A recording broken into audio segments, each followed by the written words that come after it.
Welcome to EoZTV. I'm Elder of Zion. My intro didn't work, but hey, this is what happens when you do things live. My special guest today is Raymond Ibrahim. He's a historian, a scholar of Islam, and the author of a book that came out last year that caused a bit of controversy called The Sword and the Scimitar, 14 Centuries of War Between Islam and the West. I'm showing it on the Amazon screen right now. Thank you very much for joining, Raymond. Thanks for the invite, Elder.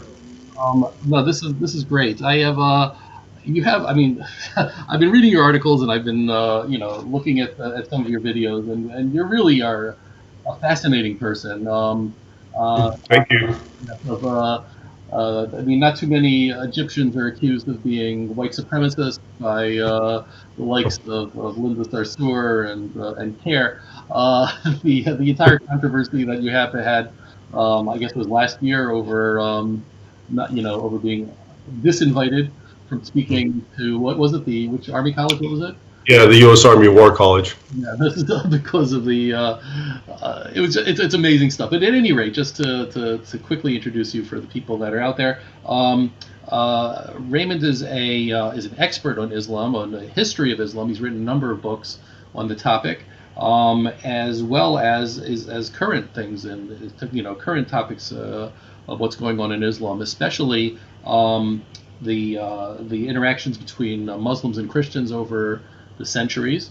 The thing I wanted to just start off with, only because it's like a bizarre coincidence. It's like both Jerusalem Day and International Quds Day. So I wanted to, if you could just talk a little bit about how important is Jerusalem to Muslims?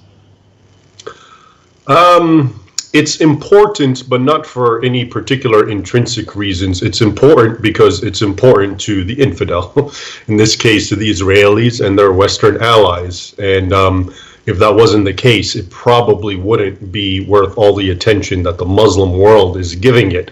So what I mean by all that is, in Islam, Jerusalem, Al-Quds, the Holy Land, literally, does have a place, and it's considered traditionally the third most holiest place for Muslims after Mecca and Medina in Arabia. And it was also supposedly the original Qibla, or the direction for Muslims to face during prayer before Muhammad fell out with the Jews, and then he decided to change it to Mecca and so forth. So that's really the origins of all this. And then there's a rather fabulous story.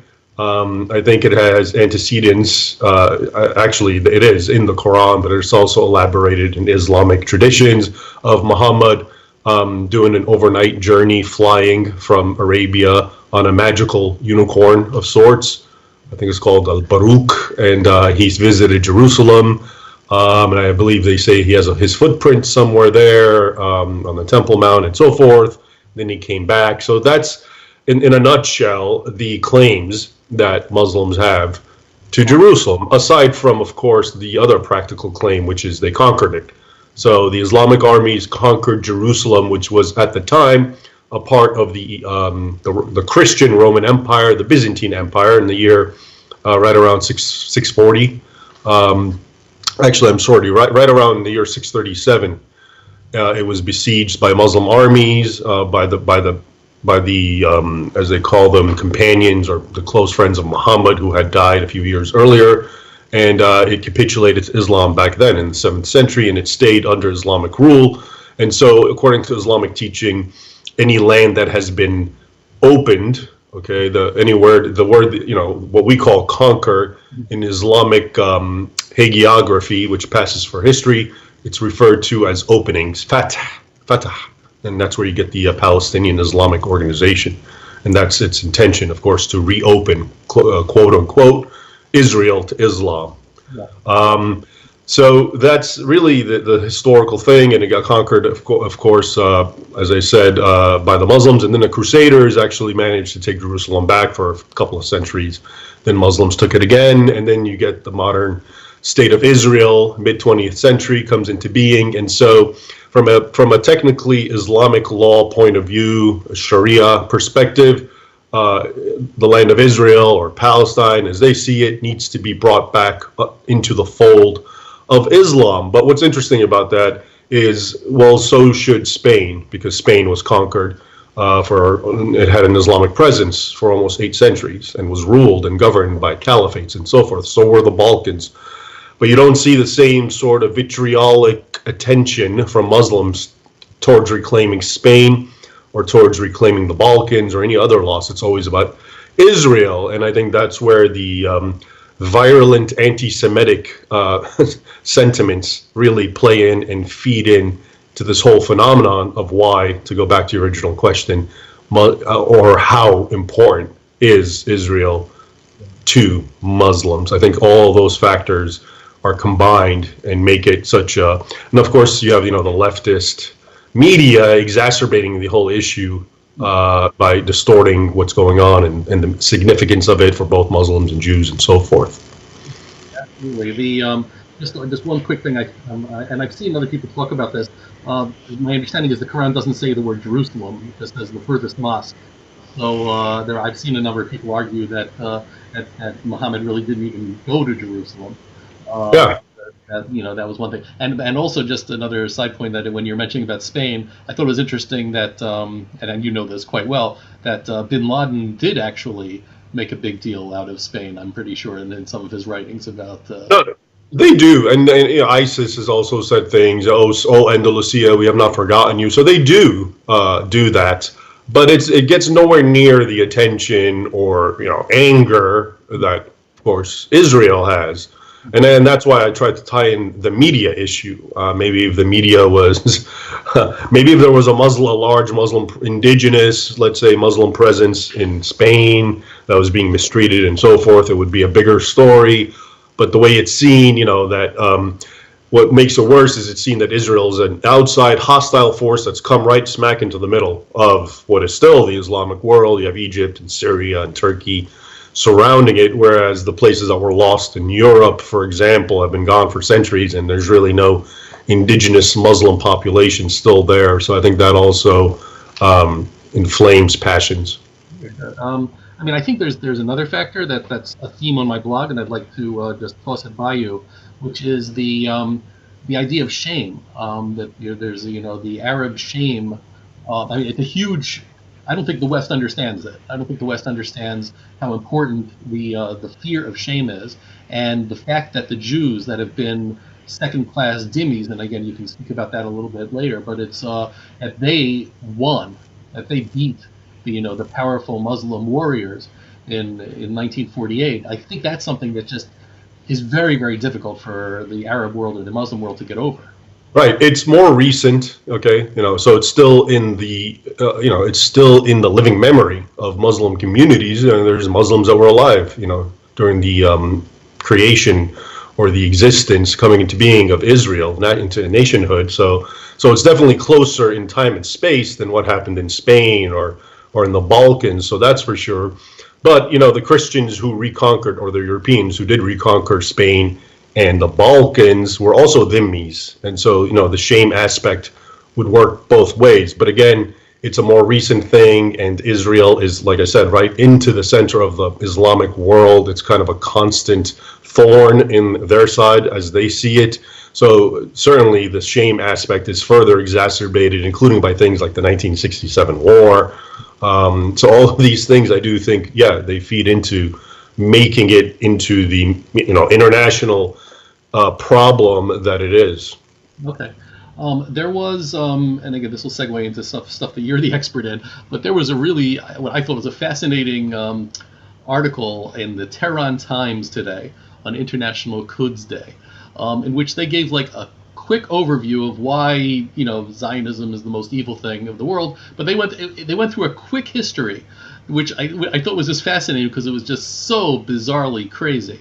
But one of the things that they said, and I would like to read it to you, is that colonialism has experienced a bitter confrontation with the Islamic civilization. Following the emergence of Islam and its spread across the region, a powerful civilization was formed with its own cultural, scientific, military, and economic characteristics. Wherever the newly formed civilization arrived, it was welcomed by the hosting nations. And then he said, so Yeah, yeah, that's beyond absurd. Because I mean that's and this is too common. I see this all the time, including embedded in mainstream Muslim public school education, mosque education, which is essentially the antithesis of what really did happen. And it goes along to what I was saying about how the Muslim conquests, okay, which were basically, think of what ISIS, the Islamic State, did, Islamic State in Syria and Iraq, or the Levant, ISIL, whatever you want to call them. Think of what they did and how, the atrocities and how, Western people were traumatized to even hear about it. But on a vastly exponential scale and for centuries, and not at the hands of a little small group of Muslim terrorists, but actually at the hands of the entire Islamic empires, the sultanates and the caliphates and the emirates, okay, and the leading Islamic clerics and so forth, all of them doing what ISIS did, all of them justifying it on the same grounds that ISIS did, which is basically, you are not a Muslim, we're inviting you to convert, and you have three choices. You either convert, become like us, and allow Sharia to permeate your land, or you become a dhimmi, like you were saying, a second-class citizen, and basically you forfeit your freedom, or you fight to the death. So that was the pure rationale, as well recorded in Islamic history itself. And it spreads all over, conquers all these nations that we call today, the Muslim world, from Egypt to Morocco, all the Middle East, Iraq and Syria, Palestine, Turkey. All these areas were actually, at the time, Christian majority in the 7th century, and they were part of the Eastern Roman Empire, or even just the Latin Empire, like Spain, which later was part of the Holy Roman Empire. Anyway, so all of those were conquered through violence and, no freedom, religious freedom, convert or die. And today it's being taught to Muslims as just what you said, which is that Muslims came, they were welcomed, and all the indigenous, whatever, Christians, Jews, Zoroastrians, enthusiastically embraced it. And no, that's not what the history shows. You were mentioning my book, Sword and Scimitar. That's what it's all about. The history shows, including all the primary sources from both Muslims and non-Muslims, what I said was just straight up violence, and invasions and ISIS, pyramids of heads, mass millions and millions of Europeans enslaved and slave markets all around the Islamic world, going on century after century after century. And so this is the great disconnect, the way Muslims portray their history and, and obviously, and therefore their present vis-a-vis the infidel and the non-Muslim. And it just has absolutely, not only does it not have any bearing to reality, it often tends to be the antithesis of reality, the exact, 180-degree opposite. Sure. So it brings, and this is, this may be a delicate question, but so you're saying that there's obviously a direct line from Islamic history and the way that the Islamic world has been acting, and ISIS, Al Qaeda type radical Islamists today. Mm-hmm. There's now obviously not everybody is radical Islamist today. Has Islam changed? Is it just that has there been a theological change? Is it that they just, aren't as religious, and that if they really had a chance they would be? Which is, again, a terrible thing to say. But how does that relate? What's the historic line between, those days from the Middle Ages until today, until Islam today? Yeah, if I could just put it in a pithy statement or an aphorism, I would just basically say that Islam's behavior has always been, when strong, wage war, when weak, sue for peace. Okay, and this goes all the way back to their prophet, Muhammad. Mm-hmm. This is why the Quran, which was supposedly revealed, quote unquote, to him in different parts of his career and his life. So the first one, the older one, is the Mecca. Some people even refer to it as the Meccan Quran because the tone is so different. And in Mecca, of course, he was outnumbered. He was being harassed by the Quraysh, the pagans, the polytheists, who eventually drove him out for his agitation against their gods and so forth. But those verses that came out when he was weak are very tolerant. In fact, those are the ones that we are always habitually hearing. You have your religion, I have mine. There is no coercion in religion, and so forth. Then when he went to Medina and he became stronger, and different disaffected groups and basically bandits rallied around him and became Muslims, which means those who submit to his law, which supposedly comes from God, Allah. And he became much stronger. Then he went on the offensive and started winning and conquering and expanding. Then you get all the Medina verses, and those are the very violent ones.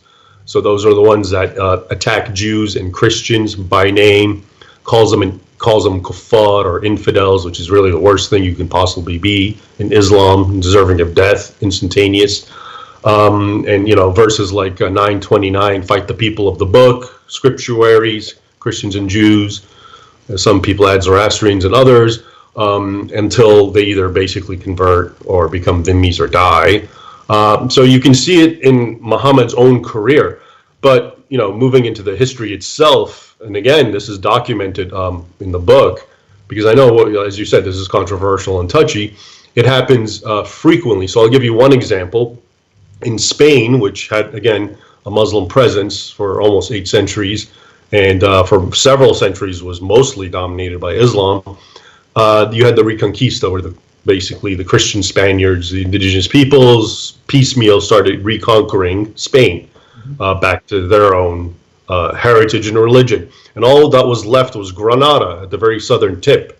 And that's where all the Muslims fled, and it was a bastion of Islam until it finally capitulated too. And when it did, long story short, they got lenient rights because they were indigenous. They had been there for centuries. The Spaniards didn't plan on kicking them out. And some of them obviously were intermingled by marriage and all that. But they had lenient rights, and always they kept, whenever there was an opportunity, there'd be an uprising or some sort of subversion. So that's why it actually came down to the whole, you either convert to Christianity, by which was meant you get rid of your tribal mentality, which is what Islam's about. We, the Muslims versus you, the kuffar, the infidels, the other, and you become one of us, and we don't really care if you're a good Christian, just don't be a Muslim. That was really the essence of it, or you leave. And then more than 500,000 converted. And then later on, it was found there was a fatwa or an Islamic decree which told them, yes, you can convert, you can be baptized, you can partake of communion, you can do all that. And and it was in the context of taqiyya, an Islamic doctrine, which permits Muslims to conceal their beliefs and even curse Muhammad, curse the Quran, and still be okay in good standing as long as our hearts are true to Islam. Mm-hmm. And so long story short, you have records from Spaniards talking about Muslims who are third generation converts to Christianity and who are model Christians, but at home were basically jihadists who were raising their children to hate the Spaniards and so forth. Again, long story short, this is the true origin that we rarely hear about when it comes to the Inquisition. And I know the Jews are often associated, and they were in the Inquisition, but really the Inquisition started because of that. And it was mostly Muslims, not Jews, who were actually tried in the Inquisition. And the Jews, and this again is well documented, for Christians and Jews for the longest time have had their own differences.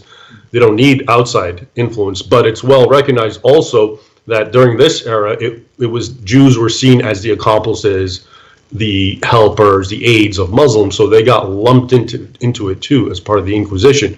So I'm not trying to justify or apologize for this. I'm just trying to give you the backstory that people don't really know about. Because as I was saying before all this, whenever the Muslims would have a chance, they would work with Ottomans, they'd work with Protestants in England at the time. This was the beginnings of the Protestant Reformation. And after being good Christians, just launch and go on and attack, engage in typical Islamic jihadi behavior. So this, goes to your question about, is it sincere or not? And finally, having said all that, I do believe there are sincerely good Muslims, then and today. I don't doubt that. But I do not attribute that fact to the teachings of Islam. And the analogy I always give, again, is someone like Oskar Schindler of the famous movie Schindler's List in Nazi Germany. He was a ranking Nazi member. He, at least nominally, adhered to their ideologies, including those of racism and anti-Semitism. And yet he helped Jews and other quote-unquote undesirables. Now, nobody will tell you that's because he was a moderate Nazi. No one will say, you see, here's an example of a good Nazi. Don't condemn all Nazis. Everyone acknowledges that, okay, he was a Nazi member by name. Maybe he adhered to certain policies of the Nazi worldview. But when it came to something like this, he didn't. So certainly there are lots of Muslims who I think fit into that category. But just like the analogy, I don't think in any way, shape, or form that is because of Islam. Often it's in spite of it. Well, that would explain why a lot of people don't like you. It's okay. I'm sorry, I didn't. What was that? That would explain why a lot of Muslims don't like you. It certainly would make sense. But no, but it's again, just to go further on that, because it is as I said, it's a touchy subject, but it's I think an important one, because my impression was, at the time, and I've seen arguments on both sides at the time when when ISIS and Al Qaeda were very ascendant, is that it was difficult for what we would call moderate Muslims to argue against it theologically, because their arguments were all based on the Quran and on basic text. Now, I have seen, and because I've looked for it, I have seen Muslims say this is not true, and that they have argued against them on a theological level, and publicly, and in the rest of in the Arab and the Muslim world. But are you aware of that? Do you agree with that? I mean, what is No, I know that there are Muslims who try to argue on a theological, doctrinal level.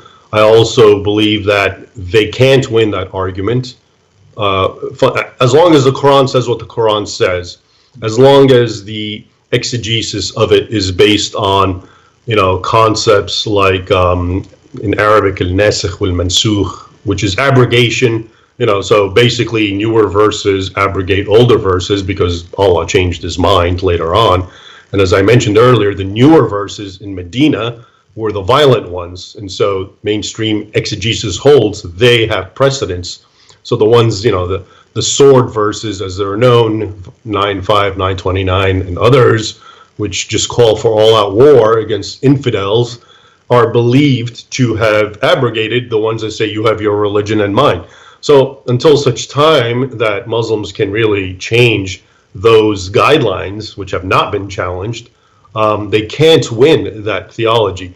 But what I was referring to is just, what I'm saying, I don't believe that if you're born and your name is Muhammad, you're instead of Joe Blow, you're Ahmad Muhammad, that doesn't make you necessarily someone who believes, ascribes, or even knows what we're talking about, any more than a person who's just born in Judaism or Christianity or Buddhism is necessarily going to have some genetic gene that makes him act on the teachings of those religions. We see that in all the religions. A lot of people just don't do what the teachings say, or they reinterpret it. Whether or not they have any backing, that's one thing. Like I said with Islam, I mean, you have gay Muslims who are trying to justify it through the Quran and saying it's okay, even though of course it's not okay by any stretch based on the text. And you get on Christianity, Judaism. So what people want to do, what they think, and so forth, that's all up to them.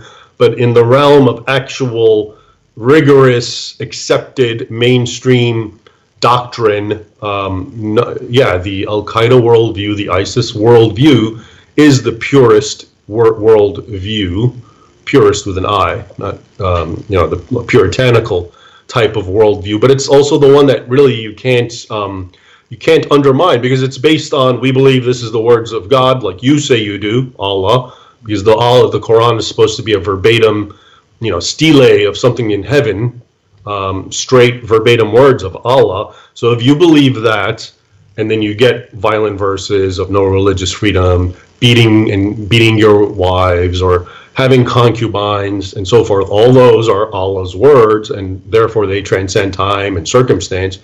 How can you say you're a Muslim, one who submits, as the word means, to Allah, and at the same time reject them or rationalize them? So that's why I believe they'll always win, unless you get to a point where the entire paradigm has been reworked.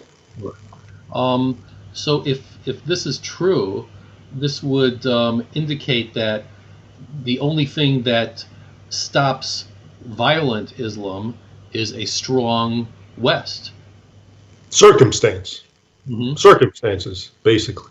So if you have a strong West or a strong anything that's not Islamic, and you know, and they are that entity, the West, okay, or whatever, is actually cognizant of the sorts of things we're discussing and takes it seriously and is willing to act on it, you're not going to have much problems from Muslims. You look at nations that have huge Muslim populations, okay, like Russia, and a lot of these Eastern nations. There's flare-outs, but nothing like what's happening in Europe, where Muslims are a lot less. And I think a reason for that is places like Russia won't stand for it, and they're upfront about it, and they're not politically correct. And Muslims are a little more cautious about, you know, what they do. Whereas there's a certain weakness that's perceived about Western nations, you know, the UK, Scandinavia, Germany, to a lesser extent maybe the United States, Australia, places like this. And so you get more aggressive behavior. For long I referred to it as the bully mentality. Okay, it's, you know, the schoolyard bully, where the sort of Islamist mentality is such that it will push and push and push until you push back. And when you do, then it respects you and tries to become your friend. But the more you give in, appease, thinking that way they'll like you, actually it provokes more contempt and more abuse. Okay, no, thank you. One other thing that was in this Tehran Times thing, which I thought was interesting, is they were claiming that the Muslim world was very unified until Israel came along. So, which to me it was like, well, Israel was like the only thing that unified the Muslim world against it. You know, that was but I don't know. I'm not aware, and I was just wondering if you can quickly go through. I don't know through, you know, all of history. You know, obviously I know, you know, Sunnis, Shias, all the, you know, all the problems. But I don't know how has the Muslim world been somewhat united. You know, during the Ottoman times or during the Crusades or anything like that. The Muslim world has always been united in as much as it had a strong central unifying caliphate, sultanate, keeping it in check. Okay, but if you go back to, you know, the mid 7th century, right around 650, you have what Muslims call the first fitna, okay, which was civil war, and that's the split of the Sunnis and Shias, okay, and that goes on till today. So that's about 1,300 years before Israel. But then after that, you have you know, the caliphate split up. You have Sunni caliphates, Shia caliphates.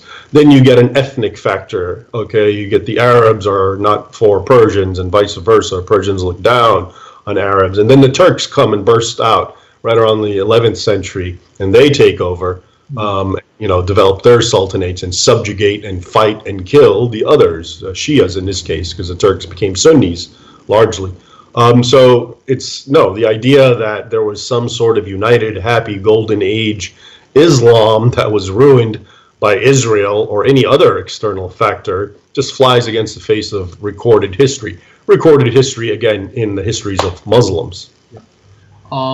There's a little bit in the comments about this, but I want to try to like put it together. I mean, you can't deny that for some period of time, you know, during the Dark Ages and before that, that the Muslim world was the leaders in science and philosophy and things like that. How did that happen, and what happened since then? Well, I mean, I do deny it, and I don't deny the essential facts. I deny ascribing those facts to Islam. So what happened is the East was always the more sophisticated area during the time. Nations like Egypt and Greece, you know, the Balkans and Anatolia and Syria, since the time of Constantine, which is why he actually moved the capital of the Roman Empire from Rome to the east to Constantinople, which was named after him, or New Rome, was because that was the wealthy region, that was the progressive region, to risk an anachronism. That was the more scientifically advanced region, the wealthier region, more educated and so forth. That's how it's always been. Then the Muslims burst out of Arabia with nothing to their credit in any of in those fields other than a good warrior ethos. Nothing in the fields of, you know, literature, science, or achievements like of that sort. And then what happened is, as the West got cut off, which was then overrun by barbarians who had become Christian, the Franks and the Visigoths and all these people, you know, during the 4th and 5th and 6th centuries, were actually catching up because you had this organic Mediterranean, which was basically founded. The overarching civilization was Christianity at the time, and back then, as it is still today for Muslims at least, religion was probably the most fundamental factor of one's identity.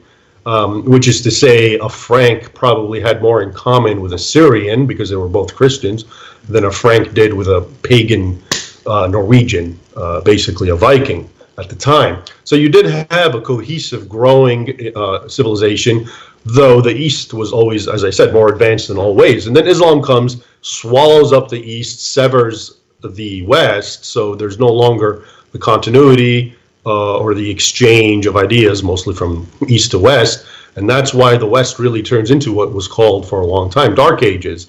But when you now look at the advancements that happened under Islam, most of those first happened in the very early centuries of Islam, when most of the population of Egypt and Syria and the Middle East and so forth was still actually Christian or Jewish. And if you dig into it, the people who did the achievements in all these different disciplines were often either Christians or Jews, a few exceptions, maybe Zoroastrians, or Muslims who only 1 or 2 generations ago had nominally converted, for social mobility, so they're not dhimmis, but were still culturally and mentally Christians and Jews and non-Muslims. They were the ones who were achieving it. The only achievement of Islam itself was the conquest. So we can say it was an impressive, advanced military force. But the actual, the achievements themselves and all that, again, just like the moderate Muslim of today, who I believe exists, but I also don't believe that that's because of Islam. I think it's in spite of it. I think in the same case, all these achievements were not because of anything about Islam. In fact, they were in spite of it. And you see this as time progresses, because, as I said, all these achievements in Golden Age, this is when most of the population of the so-called Muslim world was still not Muslim. But the more Islamic they became century after century, that's when you start noticing a drop in achievements and no more of a Golden Age. Spain, for instance, always is the epitome, supposedly, of the Golden Age. Right, because Spain at the time of when that was going on was still majority Christian and Jewish. And they were the ones who were doing so much of these advancements. So I think that's a more accurate way of understanding it. That's fascinating. I never thought of it that way, and it's it's certainly worth researching. So thank you very much for that. Sure. The Sunni Shia split, which you've mentioned, and is obviously still around nowadays. It clearly is huge. It clearly, to me, they hate each other in general more than they hate the Jews or the Christians. But you'll still see these weird pockets of cooperation, like Islamic Jihad with Iran, and that sort of thing. Is that purely a marriage of convenience because they hate Israel, or is there something else going on here? Well, I would slightly disagree with you. I would say always, the arch enemy of the Sunni or the Shia is the pure infidel. Mm-hmm. So for a Sunni, and the Israeli or the infidel or the Christian is more of an enemy than the Shia, and vice versa. And this is even historical. Whenever they were fighting, as they always were, and then an outside element, Crusaders, for example, came in, there would be a shift in alliances. So I think. And even both Shia and Sunni doctrinaires and the men ulama who issue fatwas will say this. I read one recently about how all of the scholars are agreed that if you conquer a non-Muslim infidel place, all the women are free game, concubines, as I mentioned, in keeping with the Quran's teaching. But then it said, but Shias are not, so their women are still to be respected, or there's at least disagreement. And again, that shows you a sort of, favoritism towards Shia as, because Shias are not pure infidels, they're heretics. Okay, so there's, they're still sort of bedfellows, or, we have a disagreement with them, but on the whole, we are allied, whereas the pure infidel is not. So I think that's why, to answer your question, oftentimes you will have Sunnis and Shias today, as in yesterday, ally and put their differences aside when the pure infidel comes into play, like Israel. Okay. But Israel, I mean, is Israel considered a pure infidel, or is it still considered dhimmi? Well, okay, so you're trying to make the distinction, or you're alluding to it, where, the pure infidel, the kafir, is a Hindu or a pagan, and then the Christian and the Jew are people of the book, and then Shias would be heretics. So, in my understanding and having seen it, the people of the book concept is a little more favorable, yes, but it's still, by any stretch of the imagination, including any modern standards, very bad, because you are openly second-class citizens who has very minimal rights.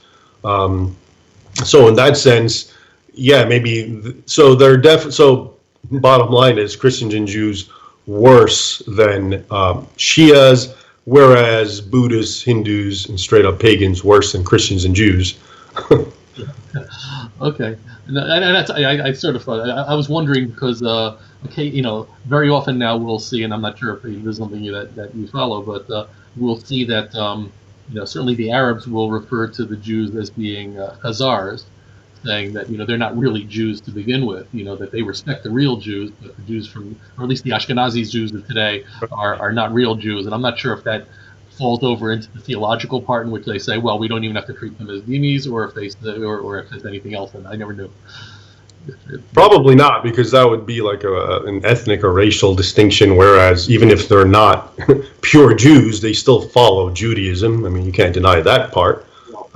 Whether they come originally from Spain or Europe or Russia, or they're indigenous, they still identify with the religion. Therefore, they should be treated as people of the book. The point is, being treated as a people of the book is not that great.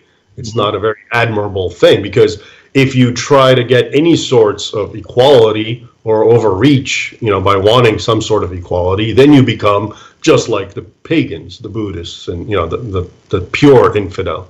And so, yeah, it works maybe in pre-modern times if you're willing to accept that very inferior position. But like I said, by today's standards, not many people would do that. And so by default, they become infidels.